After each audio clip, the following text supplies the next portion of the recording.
오늘 본문 말씀 다 같이 한번 살펴보겠습니다. 구약 성경 호세아서 5장 15절 말씀입니다. 구약 성경 호세아서 5장 15절 말씀입니다. 원래대로라면은 1절부터 이제 5장 전체를 살펴보면 좋을 텐데요. 시간이 좀 너무 길 것 같아가지고 15절만 한번 살펴보고요. 여러분들은 계속해서 이 말씀을 들으시면서 1절부터 15절까지의 그 말씀을 괜찮으시면 펴놓고 함께 들으시면 더 좋을 것 같습니다. 15절 말씀 한 절이니까요. 저희 다 같이 한 목소리로 한번 봉독해 보도록 하겠습니다. 시작. 그들이 그 죄를 뉘우치고 내 얼굴을 구하기까지 내가 내 곳으로 돌아가리라. 그들이 고난받을 때에 나를 간절히 구하리라. 아멘. 제가 기도하겠습니다. 성령 하나님, 이 시간 우리와 함께 하십시오. 주님 사랑합니다. 주님 감사합니다. 이것에 모인 모든 한 분 한 분 예수 그리스도의 이름으로 축복하고 또 존귀 여깁니다. 주 성령 하나님께서 이 시간 각자에게 오셔서 만져주시고 치유하시고 회복하시며 함께 하십시오. 우리 아버지 하나님 감사하며 우리 주 예수 그리스도의 이름으로 기도합니다. 아멘. 꽤 오랜만에 이 자리에 서서 사실은 좀 긴장되는 부분도 있는 것 같습니다. 계속해서 어범단트 라이프 이제 풍성한 생명을 나누고 거의 제가 오늘 말씀을 서게 되었는데요. 특별히 저희가 지금 계속해서 본문 성경 봉독을 교회 성경 읽기표에 맞춰서 읽고 있잖아요. 그 중에서 최근에 이제 호세아서를 읽고 있는데, 저는 그 호세아서를 읽으면서 저 개인적인 삶에서도 참 하나님 비춰주신 부분도 있고, 이 부분들을 우리 청년분들과 함께 나누면 좋겠다는 생각이 들었습니다. 그래서 특별히 오늘은 여러분들과 함께 하나님의 임재에 대해서 한번 살펴보려고 합니다. 코로나19 상황이 나아지고는 있지만 여전히 우리의 어떤 영적인 영향력들과 우리로 하여금 지체들 말 들어보니까 계속 집에만 있는 지체들도 많은 것 같고요. 또 어떤 사회적 분위기나 또 영적인 분위기가 자꾸 모이지 못하게 하고 폐쇄적이고 이렇게 고립되어 있다 보니까 우리의 영적인 부분들도 사실 축소되고 이렇게 위축되어 있는 것도 같습니다. 그러다 보니까 이제 각각 개개인에서 이렇게 힘써 싸우려고는 하지만 잘 안 되는 그런 부분도 사실은 있는 것 같습니다. 오늘 이 말씀을 통해서 그럼에도 불구하고 어떤 상황에도 불구하고 우리와 함께 하시는 임재하시는 그 하나님을 우리가 배우고 또 다시 한번 기억하고 그 하나님을 깨달아 우리 삶 가운데 그 하나님의 임재가 회복되는 시간이 되기를 예수 그리스도로 축복합니다. 제가 쭉 한번 나눠보겠습니다. 좀 빨리 나눌 수도 있어서 제가 좀 준비했는데 오랜만에 서서 좀 많았어요, 분량이. 그래가지고 줄인다고 줄였는데 너무 길지는 않을 건데 그래도 제가 쭉 해볼 테니까 말씀 펴놓고 말씀 같이 보시면 좋겠습니다. 오늘 저희가 읽었던 이 본문 말씀 호세아서는 그 북이스라엘을 향한 그 호세아 선지자의 외침이고 그 하나님의 절절한 마음이시죠. 이제 그들이 잠깐 번영을 하고 나라가 조금 안정될 기미가 보였지만 그것 때문에 오히려 그들은 더 타락하고 그들이 더 하나님을 떠나게 되자 그들에게 곧 임할 하나님의 멸망을 심판을 예언하는 그 선지자의 외침이 바로 이 호세아서입니다. 그중에 오늘 저희가 읽었던 이 호세아서 5장은 그들을 향한 그 호세아의 외침, 너희가 이렇게 하면 되겠느냐, 이렇게 하면 곧 너희에게 심판이 임할 것이다 라고 하는 본문의 내용입니다. 특별히 오늘 저희가 읽었던 15절 말씀을 다 같이 보시면요, 이런 말씀을 하나님께서 하십니다. 내 얼굴을 구하기까지 내가 내 곳으로 돌아가리라 라고 말씀하시죠. 우리가 하나님에 대해서 여러 가지를 알아야겠지만 대표적인 세 가지는 하나님은 전능하시다, 하나님 못하는 게 없으시다는 거죠. 하나님은 전지하시다, 하나님 모든 것을 아신다는 것입니다. 마지막 세 번째는 하나님은 어디에나 계신다, 무소부재의 하나님, 바로 그게 하나님의 대표적인 세 가지의 속성 중에 하나입니다. 무소부재의 하나님, 하나님은 여기에도 계시고 서울에도 계시고 미국에도 계시는, 어디에나 계시는 하나님, 무소부재의 하나님이시다라는 것이 성경이 말하고 있는 내용입니다. 그런데 오늘 이 15절은 그 무소부재의 하나님, 어디에나 계시는 그 하나님이 내가 떠나겠다라는 표현을 하고 계신다는 것이죠. 하나님은 여기에도 계시고 저기에도 계신데 그럼 여기에만 잠시 떠나가신다라는 내용은 무엇일까라는 것입니다. 그것이 우리가 잘 살펴봐야 될 것인데 바로 그것이 하나님의 임재라는 것입니다. 하나님의 임재는 무엇이냐? 하나님의 속성, 하나님 어디에나 계시지만 하나님의 임재, 하나님께서, 영원하신 하나님께서 시간과 공간의 영역으로 드러내셔서 자신을 드러내시는, 특별히 하나님께서 하나님의 백성들 가운데 실제적으로 함께 하실 뿐만 아니라 그들 삶 가운데 그들을 인도하시고 그들 삶 가운데 함께 하시고 실제적으로 동행하시고 일하시는 하나님의 역사, 그게 바로 하나님의 임재라는 것입니다. 즉 이스라엘 백성 가운데 하나님의 임재가 떠났다는 것은 하나님의 속성 중에 하나인 하나님 어디에나 계시다라는 것은 동일하지만 이스라엘 백성 가운데 함께 하셔서 그들 가운데 하나님이 어떤 분이신지를 드러내시고 하나님 그들 가운데 함께 하셔서 그들 인도하시고 그들에게 힘이 되셔서 사방에 있는 그들의 원수와 적들을 물리치시는 그런 살아있는 하나님의 역사가 이제 떠나겠다라고 말씀하신다는 것이죠. 아버지 되셨던 이스라엘의 아버지 하나님이 내가 더 이상 너에게 아버지 노릇을 지금 당장 하지 않겠다라고 하는 의미와도 어찌 보면 비슷한 것 같습니다. 더 이상 그분이 이스라엘 백성과 함께 하시지 않습니다. 그분의 임재가 이스라엘 백성과 함께 하지 않습니다. 그렇다면 오늘 이 설교에 PPT가 준비했는데요. PPT 두 번째 질문은 이것입니다. 그렇다면 나의 삶 가운데 그 하나님의 살아계신 임재가 함께 하는가라는 것이죠. 이것이 매우 중요하죠.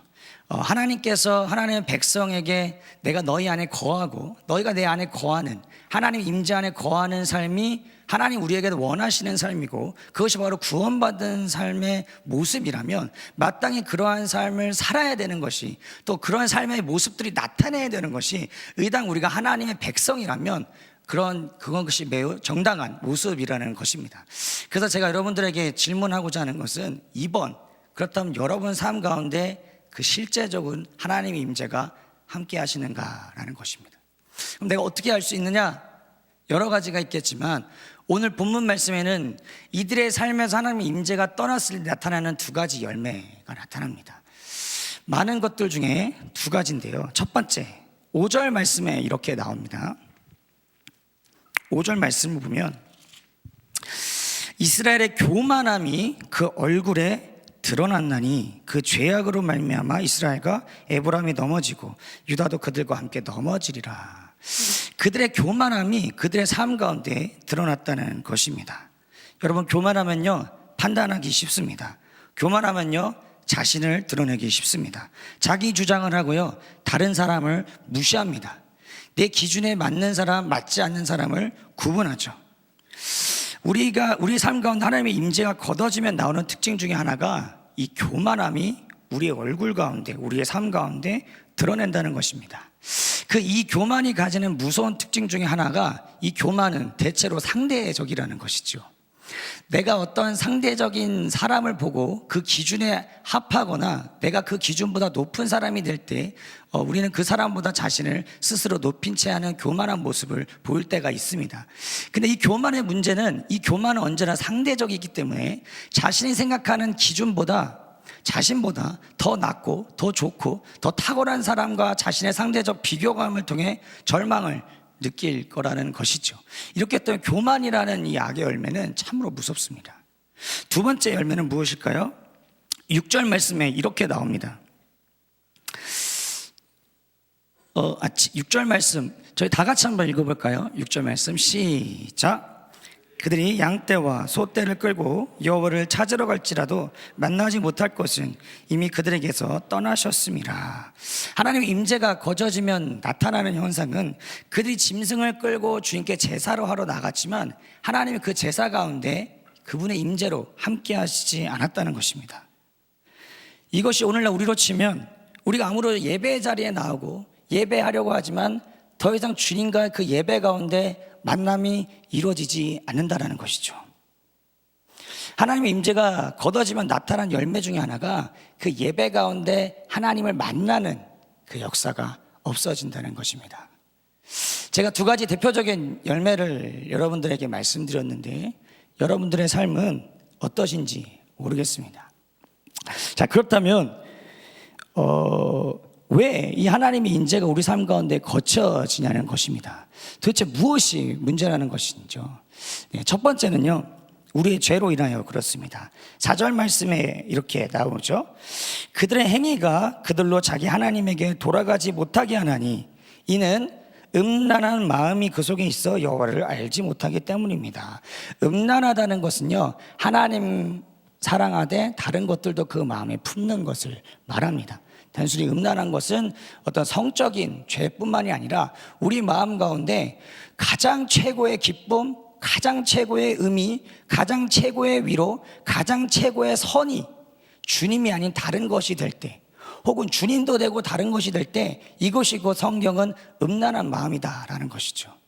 우리가 이렇게 음란한 마음을 품게 될 때 우리 마음 가운데 주님도 사랑하고 다른 것도 사랑하거나 주님이 아닌 다른 것을 사랑할 때 하나님의 임재는 우리 가운데 걷어지게 됩니다. 우리가 가장 좋아하는 것, 가장 추구하는 것이 이미 있었기 때문에 하나님은 그걸 아신다는 거죠. 참 그렇습니다.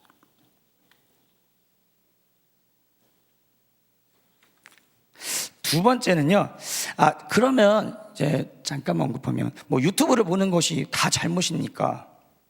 유튜브 볼 수 있습니다. 웹툰도 볼 수 있고요, 영화도 볼 수 있습니다.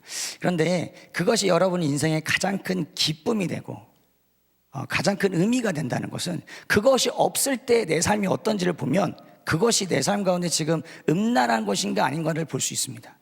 여러분 유튜브 볼 수 있죠. 영화 볼 수 있습니다. 친구와의 대화, 시간, 여자친구, 남자친구의 시간이 우리 가운데 필요할 수 있습니다. 그런데 그것이 나의 음란한 것인가를 볼 수 있는 중요한 한 가지는 내가 그것이 없었을 때 내 삶은 여전히 주님으로 인해서 충분히 만족하는가? 충분히 기뻐하는가? 충분히 감사하는가? 충분히 의미가 있는가라는 것이죠. 그렇게 따지면 다 하지 말아야 되는데 주님은 그런 분이 아니시라는 것입니다. 그렇기 때문에 이 중독이 매우 중요한데 우리가 어떠한 중독에 빠졌느냐 안 빠졌냐를 볼 수 있는 것은 이것을 내가 절제할 수 있느냐 조절할 수 있느냐를 보면 됩니다.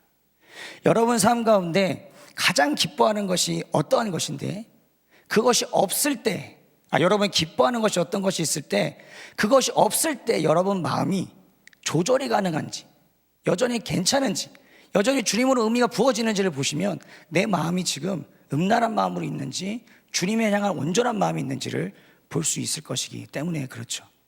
죄로 인하여서 그렇습니다. 그런데 하나님 임재가 떠나시는 이유 중에 한 가지 저희가 간과하는 한 가지가 있습니다. 하나님이 우리를 다뤄가실 때 종종 하나님은 그분의 임재를 걷어가신다는 것이죠. 이것에 대해서 C.S. 루이스 스크루테이프의 편지 이렇게 인용을 하고 있어서 제가 저도 참 좋은 내용에서 담아왔습니다. 하나님 임재가 함께 하실 때 여러분 어떻습니까? 다른 어떤 것이 필요하지 않습니까? 않지 않습니까? 너무 기쁘고 너무 즐겁고 너무 감사하고 예배 가운데 하나님 만나면 시간 가는 줄 모르고 기도 가운데 주님과 교제하고 대화하면 상대방이 좀만 나한테 판단하고 힘들게 해도 그것쯤은 봐줄만 하고 좀만 내 상사가 나한테 뭐라고 해도 주님이 임재가 나한테 함께하고 주님이 나를 사랑하고 나가 주님을 사랑하면 좀 나한테 뭐라고 해도 그거 좀 괜찮지 않습니까? 그것이 바로 임재의 능력입니다. 살아계신 하나님의 임재의 능력이라는 것이죠. 앞이 아무것도 보이지 않아도 내가 살아갈 의미가 보이고 내가 어디로 가야 될지가 보이고 당장 앞이 어둡고 캄캄할지라도 주님의 임재가 내 삶 가운데 함께 있다면 내가 당장 보이지 않더라도 이 한 걸음을 갈 수 있는 것이 바로 임재의 능력이라는 것이죠. 그런데 왜 하나님은 365일 24시간 이 임재를 우리 가운데 허락하시지 않냐는 것이죠. 그것에 대해서 C.S. 루이스의 스크루테이프 편지는 이렇게 얘기합니다. 이 스크루테이프의 편지는요, 이 고참 악마가 자기 부하 마귀에게 하나님이 어떤 분이신지에 대해서 조언하며 그렇게 하나님 사랑하신 인간들을 공격하라는 내용을 담고 있는 매우 통찰력 있는 책입니다. 거기에서 하나님의 임재를 걷어가시는 것에 대해서 아주 통찰력 있게 이렇게 얘기합니다. 제가 좀 길어서 고민했는데 참 중요한 부분이라 제가 한번 나왔습니다. 보이십니까? 예, 제가 한번 읽어보도록 하겠습니다. 제 목이 좀 안 좋지만 그래도 이해해서 들어주시면 감사하겠습니다. 하지만 하나님은 이런 상태 365일 24시간 매 순간 임재를 지속시키는 그 상태를 오래 지속시키지 않는다네 조만간 한 발 뒤로 물러서지. 실상은 진짜로는 그런 것도 사실은 아니지만 최소한 그 사람, 그 믿는 신자, 하나님의 백성의 의식적으로는 그렇게 느껴지기도 하다네. 그 인간이 제 힘으로 서게 하는 것이지 자신이 해야 할 일들이 별로 내키지 않더라도 자기 의지로 해내도록 말이야. 하나님께서 그런 일들을 하시기에 종종 우리 삶 가운데 허락하신다는 것이죠.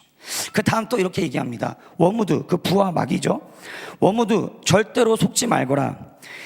인간이 마음은 동하지 않으면서도, 마음은 원하지 않으면서도 꿋꿋이 우리 원수의 뜻, 하나님의 뜻을 행하고자 할 때, 그리고 원수의 모습이 온 우주에서 감쪽같이 사라져 버린 것 같아서 왜 자기를 그렇게 버려두느냐고 질문하면서도 여전히 그에게 순종할 때, 그때야말로 우리의 원대한 목표, 하나님에게서 떨어지고자 하는 그 원대한 목표가 가장 위험에 처하는 순간이란다.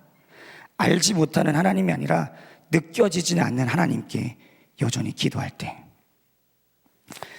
그렇기 때문에 하나님은 종종 우리를 다루시기에 우리 스스로 우리의 의지로 그 발을 서고자 할 때, 하나님을 구하고자 할 때 하나님은 종종 우리 삶 가운데 그 임재를 걷어 가신다는 것이죠.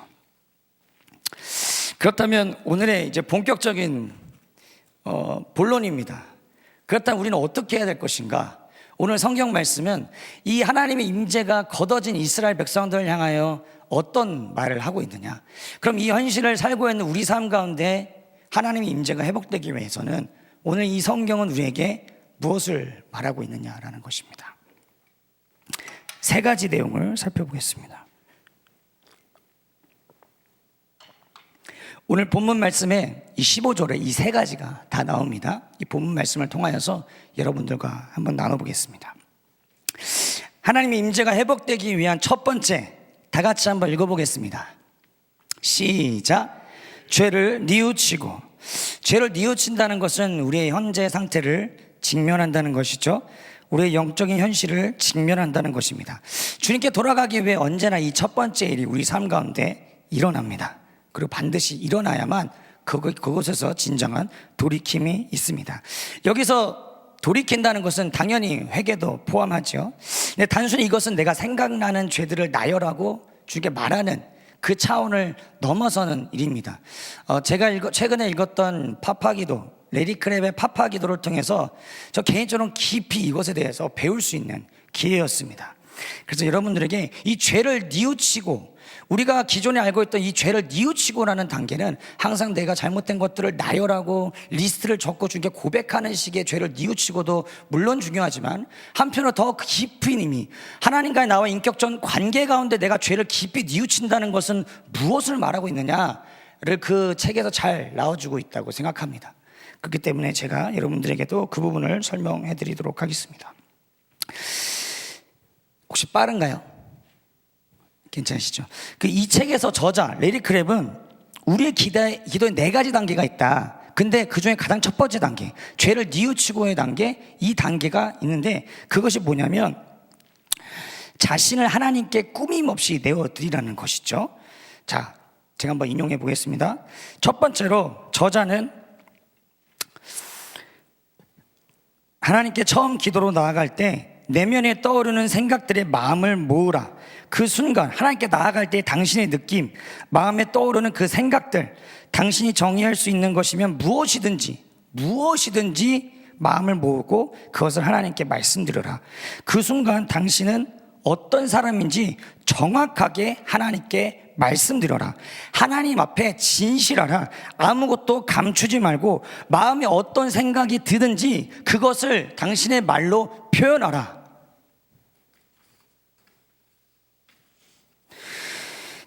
이것에 제일 중요한 게 뭐냐면 우리 가운데 그 형식적인 그 기도 생활이 깨지기를 원하시는 것 같습니다. 우리 가운데 그 형식적인 기도의 생각과 기도의 영들이 깨어지기를 예수로 축복합니다. 우리 가운데 주님께 나아가는 어떤 형식적인 요소들이 우리 가운데 깨어지기를 원하시는 것 같아요. 여기서 말하는 바가 핵심이 뭐냐면 현재 위치가 어딘지를 적나라하게 보라는 것이죠. 제가 사진 한 장 준비했습니다. 이게 뭐죠? 내비게이션이죠. 내비게이션은 가장 먼저 내가 가야 할 목적지를 입력해야 되지만, 내비게이션이 말하는 바는 내가 지금 어디에 있는가를 가장 먼저 보여준다는 것이죠. 하나님 앞에 나아가는 데 있어서 가장 중요한 것은 내가 지금 어디에 있는가, 나의 상태는 지금 어떠한가를 내가 알 뿐만 아니라 주님 앞에 적나라하게 드러난다는 것입니다. 드러내라는 것입니다. 하나님께 표현하라는 것이죠. 그것에 대해서 마음이 편치 않을 수도 있고요, 어색할 수도 있고요, 기분이 썩 안 좋을 수도 있다는 것이죠. 그러나 그렇게 조금씩 여러분들이 하나님께 솔직하게 나아갈 때마다 여러분 진정한 여러분의 상태, 여러분의 현실을 볼 수 있을 뿐만 아니라 하나님과 여러분과의 관계에서도 조금 더 진지하게 볼 수 있게 된다는 것이죠.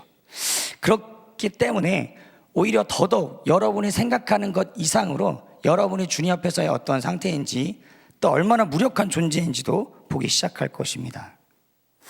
그래서 이 기도의 첫걸음은 무엇이냐? 뭔가 변화를 일으키기 위해, 내가 회개하고 어떤 삶의 변화를 일으키게 하기 위한 기도가 아니라는 것이죠. 우리의 죄를 뉘우친다는 것은, 우리의 현실을 직면한다는 것은 반드시 우리가 회복되어야 될 죄의 열매도 포함하지만, 그 전에 첫 번째, 우리가 가고 싶은 곳에 가려는 모든 노력을 중단하고 자신의 현재 위치를 돌아볼 수 있을 만큼 하나님 앞에서의 충분한 시간을 가지는 것이다. 여러분, 어색할 수 있습니다. 그렇지만 하나님께 정직하게 토로하라고 얘기하고 있어요.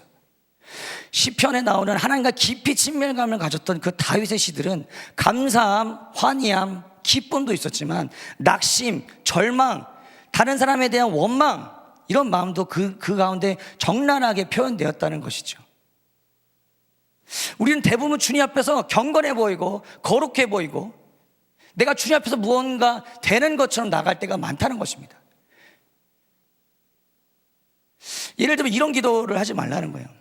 주님을 찾아야 되는데 주님을 찾아야겠다가 아니라 주님 앞에서 정직하게, 주님, 제 마음이 식었습니다.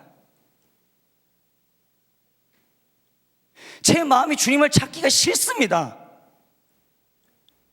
기도하기가 싫습니다. 기도하는데 주님 만나지지 않지 않나요? 이렇게 정직하게 주님께 토로하라는 것이죠. 근데 마음에도 없는 기도를 하지 말라는 것입니다.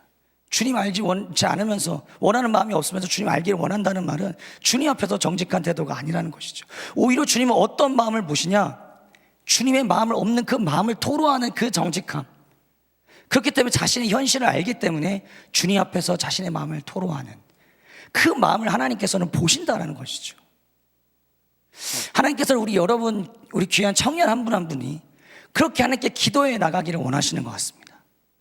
우리 가운데 있는 하나님 앞에서조차 있는 그 위선과 가면들을 깨트려버리고, 때로는 사람들 앞에 그렇게 보여줄 때도 있어요. 저도 많죠. 집에 돌아오면 아내가 괜찮냐 그러면 괜찮다고요. 안 괜찮은데 주님 앞에서 더 다뤄줘야 되는 부분이지만 왜 없습니까? 그런데 우리가 하나님 앞에서는 정직하게 나아가는 것이죠. 우리 가운데 이 정직한 영이 하나님 앞에서 이 솔직한 기도가 회복되어지기를 예수님을 축복합니다. 그럴 때 우리 기도가 열려질 것입니다. 그럴 때 우리 기도가 하나님 앞에서 자연스러울 것입니다. 그렇게 할 때 우리 기도가 무거운 짐이 아니게 될 것입니다. 할렐루야. 두 번째입니다. 그럼 하나님의 임재가 회복되기 위해서 첫 번째, 정직하게 토로하되, 두 번째는 무엇이냐면 15절 말씀에 이런 조건을 하나님이 다세요. 그 조건이 무엇이냐? 2번 한번 같이 읽어보겠습니다. 시작.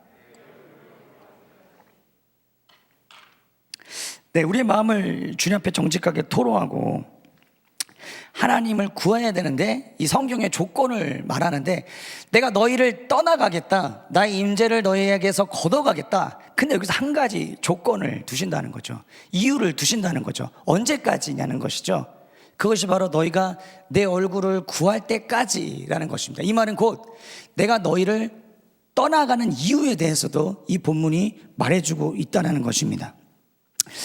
하나님이 우리를 떠나시는데 떠나시는 이유가 뭐냐면, 그 조건 한 가지가 뭐냐면 너희가 나의 얼굴, 나를 찾고 구하기 위함이라는 것입니다.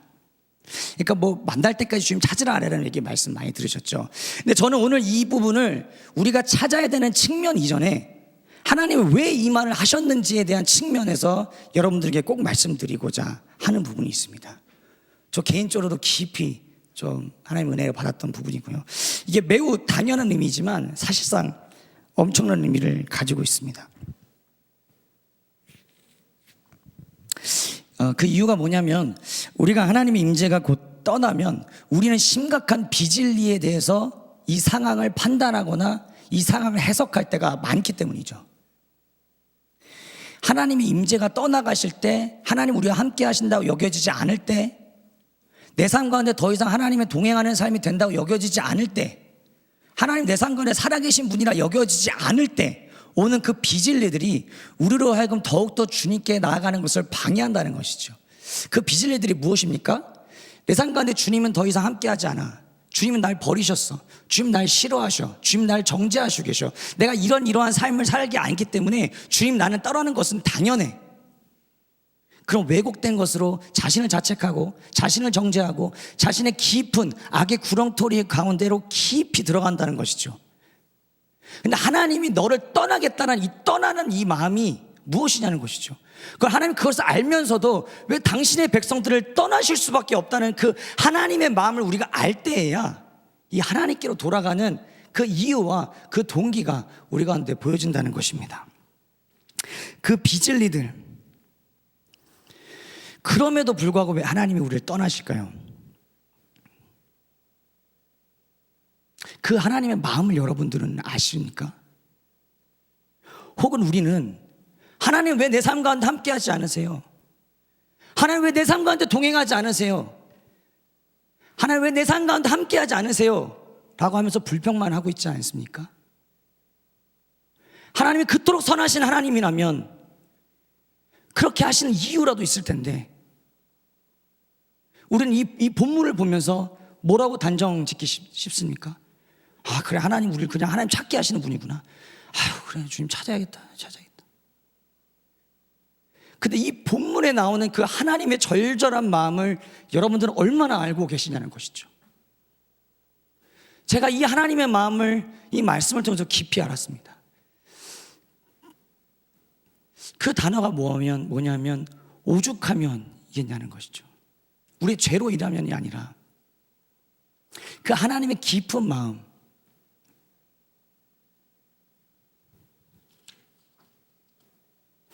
오죽하면이라는 단어는 좀 어울리지는 않는 것 같습니다. 오죽하면 여러분의 어떤 상대적인 그 죄 때문에 이런 것 같은데, 오죽하면이 아니라 그 하나님의 그 선하심 때문에 우리를 떠나실 수밖에 없다는 것이죠.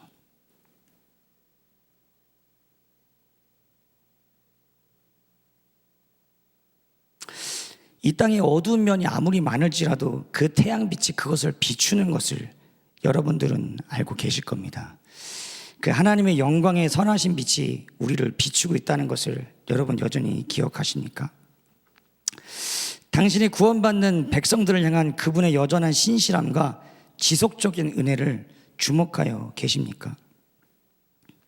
근데 우리는 많은 경우에 하나님의 임재가 걷어질 때, 하나님의 임재가 우리가 함께 하지 않을 때, 그것이 나의 죄로 인한 것이든 그것이 주님의 다루심이든 우리는 곧바로 그것에 대한 하나님의 의도, 하나님의 마음을 놓쳐버릴 때가 많다는 것입니다.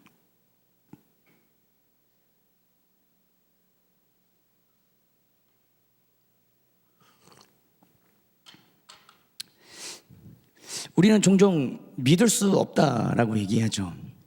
내 생각과 다르게 선하게 인도하시는 주님, 내가 나로 하여금 주님을 찾으시기까지 나를 떠나실 수밖에 없었던 그 아버지의 마음에 대해서 그 하나님의 사랑을 믿을 수 없다라고 말합니다.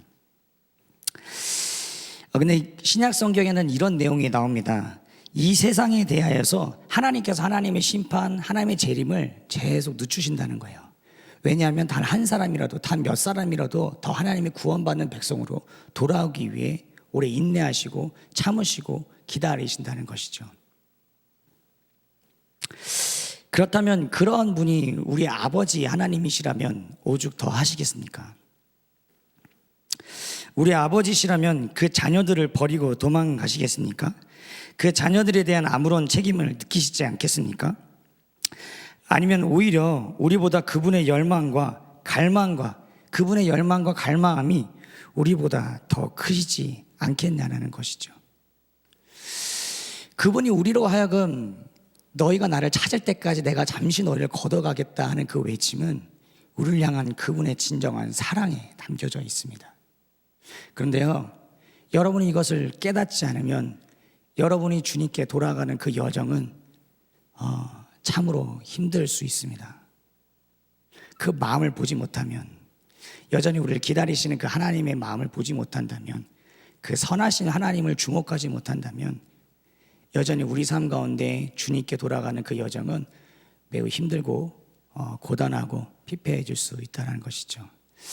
우리 모두 청년 한 분 한 분들이 그렇게 우리에게 향해서 선하게 빛을 비춰주시는 그 하나님의 빛이 비춰지기를 예수는 축복합니다.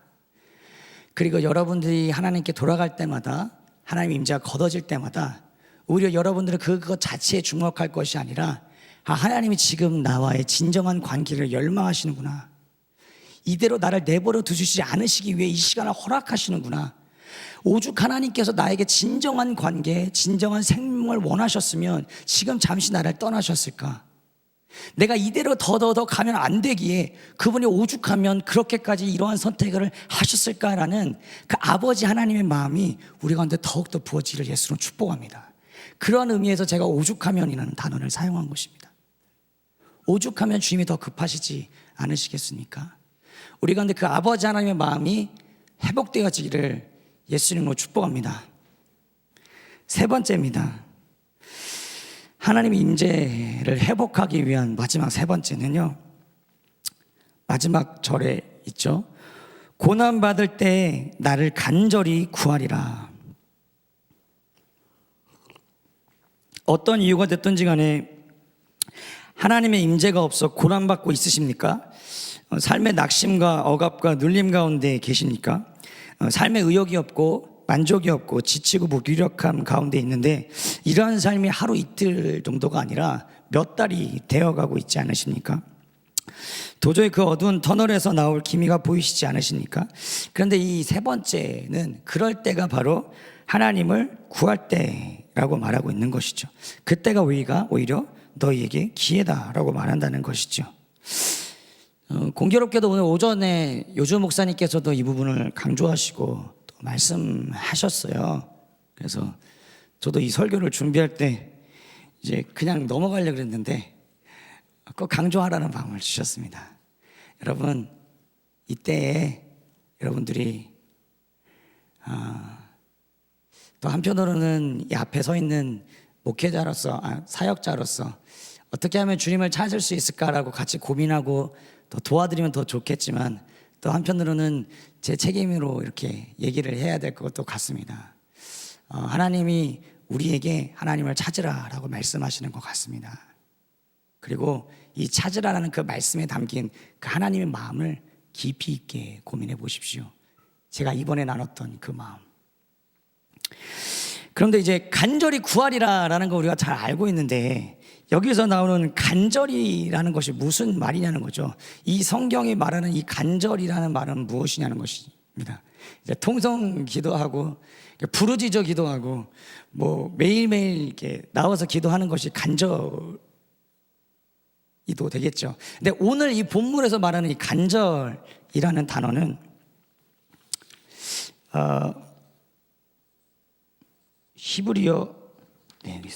히브리어 스와하르라는 단어입니다. 앞에 이제 떴죠. 스와하르라는 단어인데, 이걸 제가 이제 본래 의미가 앞에 있지만 말씀드리면, 날이 새다, 새벽, 상징적으로 어떤 일을 할 때 있어서 이 스와하르는 일찍 일어나다, 착실하다는 뜻을 지닌다. 그것과 연루된 의미로 수고를 아끼지 않고 찾다, 때에 맞춰 어떤 일을 한다. 일찍 문의한다. 일찍 때에 맞춰. 일찍 일어난다. 부지런하게 구한다. 자, 이 스와르, 이 일찍 이른 주님을 찾아라라는 이 스와르라는 단어, 이 이른 아침, 일찍 간다는 말이죠. 근데 이제 물론 이 의미는 이제 새벽에, 이 아침에 주님을 찾는 것을 당연히 포함합니다. 여러분, 우리 새벽기도 계속 진행되고 있으니까요. 더 참여하실 분들은 더 참여하셔도 됩니다. 더 한 분 한 분 더 참여하시겠으면 축복합니다.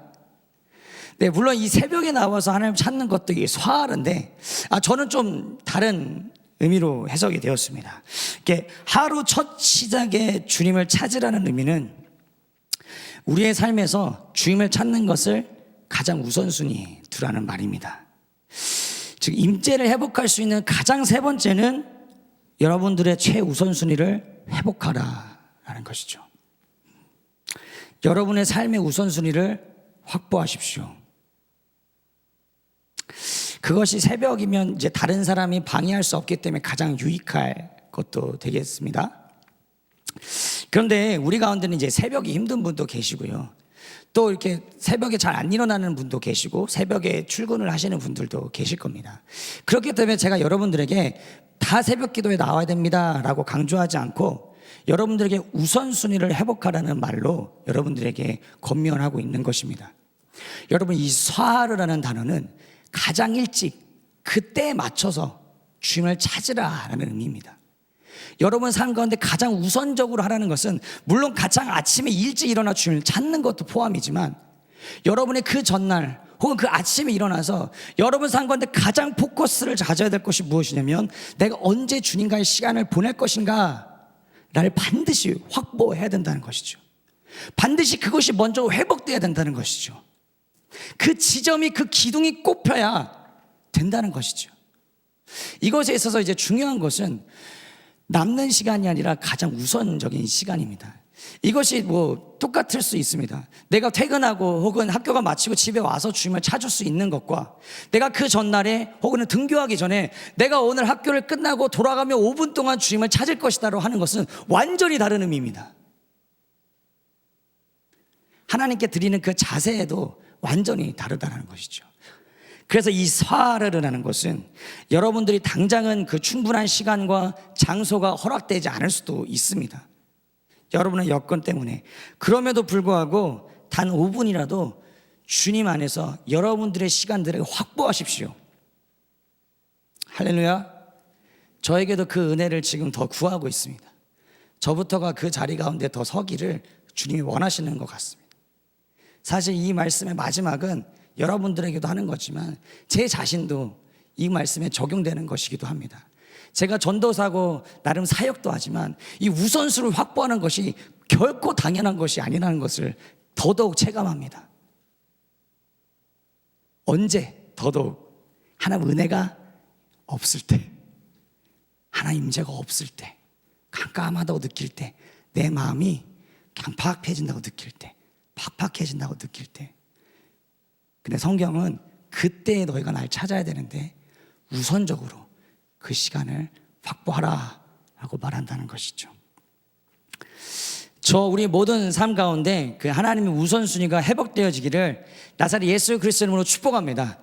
여러분이 그것을 결단하고 여러분의 삶을 조정하실 때 그것에게 은혜를 부어주시고 그것을 도와주실 분은 우리 성령 하나님이심을 여러분들이 믿으시기를 바랍니다.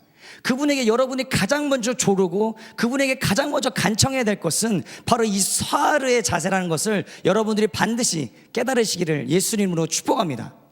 그리고 우리 삶 가운데 이것이 회복되어지기를 예수 그리스도 이름으로 축복합니다. 오늘 저는 그리고 마지막으로는 특별히 이 스와르 우선순위를 할 때 이 코로나19가 또 한편으로는 개개인이 주님을 찾는 것이 많이 어렵다는 생각을 했습니다. 이제 모든 분들 용복이 나오면 좋지만 다른 하나님 찾는 수단도 있는데 이 시대 이 코로나19에서 개개인이 주님을 찾고 또 모두가 주님을 찾는 것에 있어서 되게 중요한 전략 중에 하나는 같이 모여서 주님을 찾아야 된다라는 절박한 그것을 깨달을 수가 있었습니다.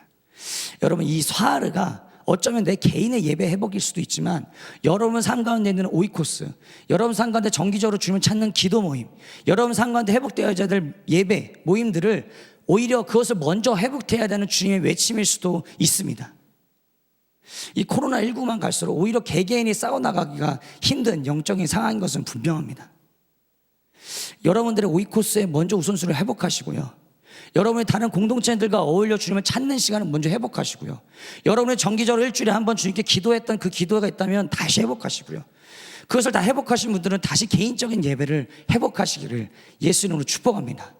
우리가 그렇게 회복하고 같이 공동체가 모이며 기도할 때 내가 혼자서 주님을 찾을 때는 안 되지만 우리가 한 사람이, 두 사람이, 세 사람이 모여서 그렇게 이 사활을 회복하며 갈 때 주님이 그 공동체 가운데 그 임재를 열어주실 것을 저는 경험했고 또 여러분도 경험하시기를 예수 이름으로 축복합니다. 네, 찬양팀 올라와 주시고요. 저는 오늘 여러분들과 이 임재를 회복할 수 있는 것에 세 가지 살펴봤습니다. 가장 먼저는 우리의 상황을 정직하게 주님께 직면하고 우리의 죄를 뉘우쳐야 될 것과, 두 번째는 하나님이 떠나시기까지 우리를 찾으신다는, 우리를 찾도록 하신다는 그 아버지의 마음에 대해서 나눴습니다. 그리고 이 마지막은 그 사하르라는 단어를 통하여서 여러분들에게 우리의 그 우선순위, 특별히 공동체의 예배, 공동체가 함께 주님을 찾고 구하는 이 공동체 예배가 먼저 회복되고 우리 개인의 예배가 회복되어기를 원하시는 것 같습니다. 그걸 나눴고, 우리 삶 가운데, 여러분 개인의 삶 가운데 그렇게 하나님의 임재가 코로나19와 상관없이 모든 분들에게 열려지기를 나사렛 예수 그리스도 이름으로 축복합니다. 네, 같이 우리 찬양하고 기도하겠습니다.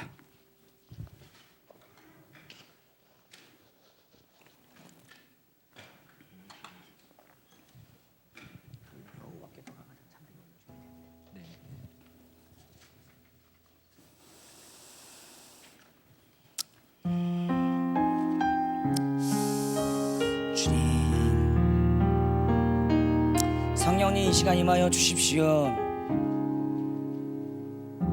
우리 성령 하나님은 불가능을 가능케 하시는 분이십니다. 우리가 할 수 없다는 것을 고백할 때 그때 일하시는 주님이십니다. 우리의 현실과 정말 우리 앞에서의 그것을 바라보고 정직하게 토로할 때 오히려 그때서야 일하시는 주님이시며 그때서야 말씀하시는 주님이시며 그때서야 비추시는 주님이십니다. 성령 하나님 이 시간 오셔서 우리 모든 청년 한 분 한 분의 마음을 열어주시사 주님의 길로 다시 인도하여 주시고, 하나님 우리가 주님에게 가졌던 모든 비진리들을 나사렛 예수 그리스도로 파합니다. 하나님에 대해서 오해하고 주님에 대해서 비진리로 생각했던 것들, 한편으로는 그렇게 원하지 않지만 주님께 원망하였고 불신하였던 우리의 모든 비진리들 예수로 파하고, 아버지 하나님 우리의 모든 주님에 대한 비진리로 했던 우리의 삶들을 회개합니다. 우리가 주의 십자가의 보혈의 공로에 힘입어 주께 나아가오니 성령 하나님 이 시간 오셔서 주님 일하여 주십시오. 감사합니다.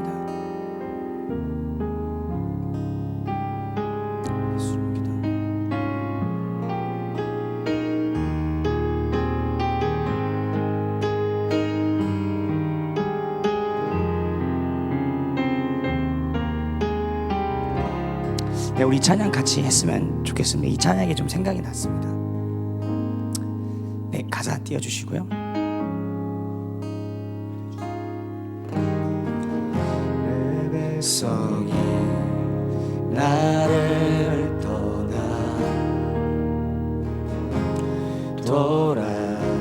돌아섰지만 내 사랑이 내 백성을 포기 못하니 내 모든 것 내려주고 나 그들을 얻으리라. 여호와께 돌아가자.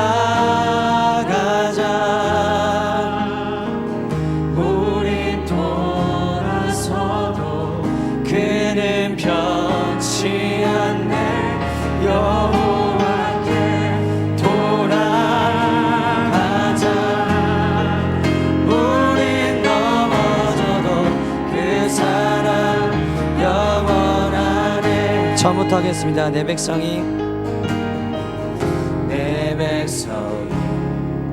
나를 떠나 돌아섰지만 내 사랑이 내 백성을 여기 못하니 내 모든 것 내어주고 나 그들이 얻으리라 여호와께 돌아가요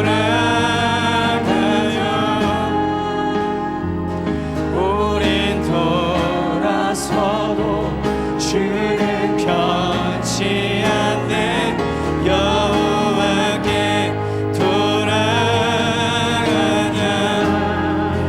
우린 넘어져도 그 사랑 여호와께 돌아가자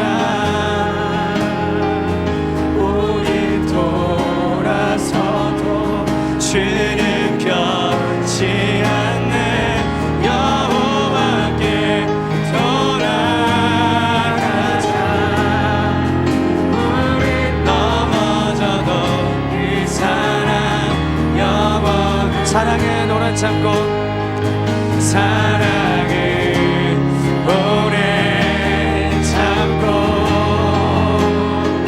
자신을 내어주네 서로 사랑할 때 세상이 주보낸 결대지 않네 여호와께 돌아가자 우린 돌아서도 그를 편치 않네 여호와께 돌아가자 우린 넘어져도 그 사랑 영원하네 여호와께 돌아가요 우린 돌아서도 주는 편치 않네 여호와께